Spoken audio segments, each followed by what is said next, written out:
लड़कियों के लिए कुछ बंधन बनाए हैं और उम्मीद करते हैं कि वो उन बंधनों में बंधी रहे। लेकिन जब लड़की वो बंधन तोड़ देती है तब वो बेचारी नहीं रहती। ऐसी ही एक कहानी है 25 साल की मेघा की। मेघा की शादी सुबोध से हुई है। वो बहुत अच्छी कंपनी में जॉब करता है, लेकिन उसकी माँ कंचन को अपने बेटे की नौकरी पर बहुत घमंड है। मेरा बेटा इतनी बड़ी कंपनी में जॉब करता है और फिर भी इतनी मामूली सी लड़की से शादी कर ली। अगर किसी बड़े घर की लड़की से शादी करता तो खूब सारा दहेज, रुपया, पैसा मिलता मेरे बेटे को। मेघा, ए मेघा, कहाँ मर गई? जल्दी आ। जी माँ जी, आपने बुलाया मुझे? तो सारा दिन घर में पड़े पड़े करती क्या रहती है? कुछ घर का काम भी देख ले। देख, घर कितना गंदा पड़ा है। कोई मेहमान घर पर आ गया तो क्या कहेगा? माँ जी, मैंने तो सुबह जल्दी उठकर साफ सफाई कर दी थी। देखिए तो घर तो साफ है। मैं अपना खाना बनाने जा रही हूँ। बस तुझे तो काम ना करने के बहाने चाहिए। अरे मत कर कुछ काम, जाकर आराम से सो जा। मैं खुद कर लूंगी। बुढ़ापे में बस यही देखना बाकी रह गया था। एक तो काम करती नहीं, ऊपर से जुबान चला रही है। सास के बार बार ताने सुनाने पर बेचारी मेघा ने दोबारा से घर का सारा काम किया और खाना बनाने के लिए लेट हो गई। जब सुबोध घर पर आया तो खाना तैयार नहीं था। क्या हुआ मेघा? आज तुमने खाना बनाने में बहुत देर कर दी। तुम ठीक तो हो ना? इसे क्या होगा? बिल्कुल ठीक है ये। अरे बस सोती रहती है दिन रात। यह नहीं कि घर का कुछ काम कर ले। इस तरह कंचन मेघा को बहुत परेशान करने लगी थी। एक दिन कंचन ने सुबोध से कहा, सुबोध, मेरी मान तू अपनी पत्नी को तलाक दे दे। मैं तेरी शादी किसी अच्छी और अमीर घर की लड़की से करा दूंगी। ये मुझे बिल्कुल पसंद नहीं। ना तो ये कुछ काम करती है, ना किसी चीज का ध्यान रखती है। हमें कुछ ना कुछ तो करना ही पड़ेगा ना बेटा। माँ, कैसी बात करती हो आप? मैं मेघा से बहुत प्यार करता हूँ, उसे तलाक नहीं दे सकता। और आज के बाद मुझसे इस बारे में आप कभी कोई बात नहीं करेंगी, समझिए आप। सुबोध गुस्से में वहां से चला जाता है और कंचन सोचने लगती है, इस मेघा नाम की बला ने न जाने क्या जादू कर दिया है मेरे बेटे पर। आज मैं प्रण लेती हूँ कि मेघा को तो इस घर से और अपने बेटे की जिंदगी से निकलवा कर रहूंगी। एक दिन कंचन और सुबोध को पता चलता है कि मेघा माँ बनने वाली है। ये खबर सुनकर कंचन का गुस्सा 7वें आसमान पर होता है और वो सुबोध के मन में नफरत फैलाना शुरू कर देती है। सुबोध बेटा, तुझे मेरी बात पर यकीन तो आएगा नहीं, फिर भी मैं बता देती हूँ कि तेरी बीवी के चाल चलन मुझे कुछ ठीक नहीं लग रहे। वो घंटों घंटों तक छत पर रहती है और मोहल्ले के लड़कों से बात करती है। माँ, मैं पहले भी बोल चुका हूँ और अब भी बोल रहा हूँ, आपकी बातों पर मुझे यकीन नहीं है। अब कभी आप मुझसे ऐसी बातें नहीं करेंगी। मैं मेघा से प्यार करता हूँ, ये बात आपको क्यों समझ में नहीं आ रही? बेटा, तुझे बताना मेरा फर्ज था, सो मैंने बता दिया। आगे तेरी मर्जी। सुबोध को भले ही माँ की बातों पर विश्वास नहीं था, लेकिन उसके मन में मेघा को लेकर शक पैदा हो चुका था। सुबोध जब भी काम से घर आता तो कंचन किसी न किसी बहाने मेघा को छत पर भेज देती। एक दिन सुबोध ने मेघा से पूछा, मेघा, तुम सारा दिन छत पर करती क्या रहती हो? तुम्हें अपना और हमारे बच्चे का ध्यान रखना चाहिए। मैं सारा दिन छत पर तो नहीं रहती, जब माँ भेजती है तभी जाती हूँ। लेकिन आप ऐसा क्यों पूछ रहे हैं? देखो मेघा, माँ तुम्हारे बारे में मुझसे न जाने क्या क्या बोलती रहती है, लेकिन कभी भी मैंने उनकी बातों पर विश्वास नहीं किया। बस एक बात कान खोलकर सुन लो, अगर मैंने कभी भी तुम्हें कुछ गलत करते हुए देख लिया ना, तो वो दिन तुम्हारा इस घर में आखिरी दिन होगा। एक दिन कंचन के घर की लाइट चली गई और सुबोध के आने का समय भी हो गया था। कंचन ने मौके का फायदा उठाकर मेघा के कमरे में एक लड़के को भेज दिया और बाहर से दरवाजा बंद कर दिया। उसी समय सुबोध भी आ गया। माँ, घर में इतना अंधेरा क्यों है? और मेघा कहाँ है? लाइट गई है बेटा। तेरी बीवी अपने कमरे से कभी बाहर निकलती है भला? होगी अपने कमरे में, जाकर देख ले क्या कर रही है। सुबोध अपने कमरे का दरवाजा खोलकर जैसे ही अंदर जाता है, वैसे ही लाइट आ जाती है। कमरे में से एक लड़का निकलकर भाग जाता है।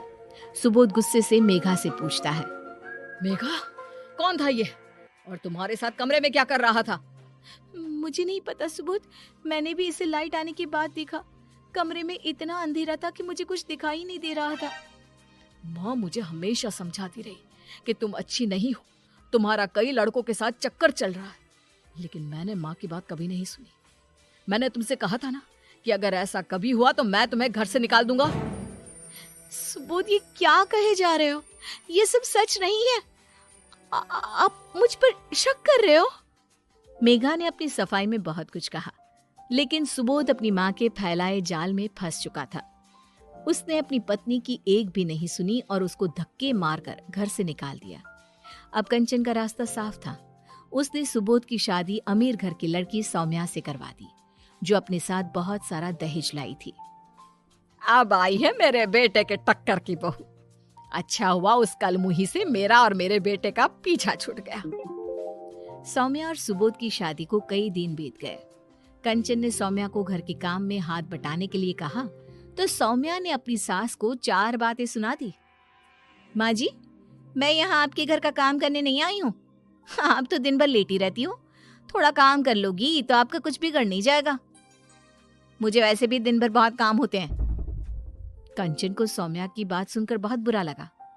उसे पहली बार मेघा की याद आई। वो बिना कहे सारे काम कर देती थी। इस तरह सौम्या जब देखो कभी अपनी सास से तो कभी अपने पति से लड़ती रहती। इतने दिन हो गए मुझे इस घर में आए हुए, लेकिन आप दोनों ने मुझे कभी चैन से नहीं रहने दिया। कभी बोलते हो कपड़े धोले, कभी बोलते हो बर्तन धोले। अगर यही सब करवाना था तो कोई नौकरानी ले आते। शादी करने की क्या जरूरत थी आपको? और माँ जी, आपने मुझे बिना ताने मारे कभी कुछ खाने को दिया है? जब देखो ताने मारती रहती हो। पता नहीं मेरे माँ बाप ने कहाँ फंसा दिया मुझे। हे भगवान, कैची की तरह जुबान चलती है इसकी। मेरी पहली वाली बहू तो कुछ नहीं बोलती थी, बस अपने काम से काम रखती थी। वो किसी गरीब घर की बेचारी सी लड़की होगी जिसने आप लोगों को इतनी आसानी से छोड़ दिया। अगर मुझे इस तरह परेशान किया ना तो मैं आप दोनों को जेल की चक्की पिसवा दूंगी। इस तरह सौम्या अपने पति और अपनी सास का जीना हराम कर देती है। सुबोध को ये बात सुनकर ज्यादा परेशानी होती है कि सौम्या कभी माँ नहीं बन पाएगी। एक दिन कंचन अपने बेटे सुबोध से बात कर रही थी। बेटा, तेरी दूसरी पत्नी तो बहुत खतरनाक निकली। मेघा कितनी अच्छी थी, तूने अच्छा नहीं किया उसे घर से निकाल कर। माँ, मेघा सौम्या की तरह बदतमीज नहीं थी, लेकिन उसका चरित्र भी तो अच्छा नहीं था। आप ही तो उसके प्रेम के किस्से सुनाती रहती थी मुझे।